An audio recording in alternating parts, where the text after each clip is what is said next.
આ શું હર હનુમાન દાદા થઈ ગયો ઝઘડો. વાતમાં જરા એમ છે કે આજે હતો શનિવાર.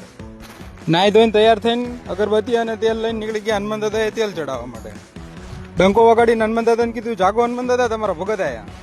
શંકર ભગવાનને અગરબત્તી કરીને માગી લીધી ફોર્ચ્યુનર. અને જે વ્લોગ જોયો છે કોમેન્ટમાં લખી નાખો હર હર મહાદેવ. પછી આપણે વાંચી લીધી હનુમાન ચાલીસા. 2 વખત હનુમાન ચાલીસા વાંચી લીધી, કારણ કે રાતે લાગે પછી આપણને ભૂતની બીક. પછી આપણે થઈ ગયા ઘર સાઈડ ચાલતા.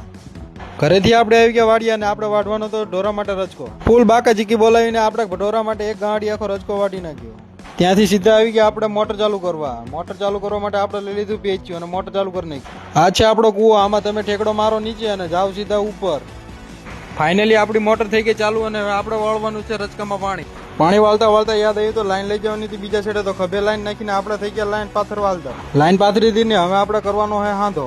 ચારામાં આવીને જોયું તો પાણી તો બધે ફૂટીને જતું હતું. એટલે કોક મોટર તો બંધ કરો. હવે વારો આવ્યો પાવડા દાદાનો. પાવડા દાદાને લઈ લીધા હાથમાં. ફૂલ બાકા ચીકી બોલાવતા આપણે વાળવા માંડ્યા નાકા. એલા જોઈજે, ઓ નાકું ફૂટી ન થાય, ધ્યાન રાખજે. ગરમી થઈ હતી તો શર્ટ ને કાઢીને ટીંગાડી દીધો પાવડા માથે. હજી તો માંડ 2 ચારા પીધા તો લાઈટ વહી ગઈ. અરે તારી ભલી થાય. પાણીમાં હોના જેવું કઈક ચમકતું. મેં કીધું લે જોવા દે. એટલે આ તો હોનું નહીં, આ તો હરિયો હે. પાછા આવી ગયા મોટર ચાલુ કરવા. પેચ્યું લઈને મોટર ચાલુ કરી. જોજો એલા ભડાકા ન કરતો. આખો વ્લોગ જોવા માટે આપણે ઇન્સ્ટાની બાયોમાં યુટ્યુબની લિંક આપેલી, ત્યાં જઈને આખો વ્લોગ જોઈ નાખો.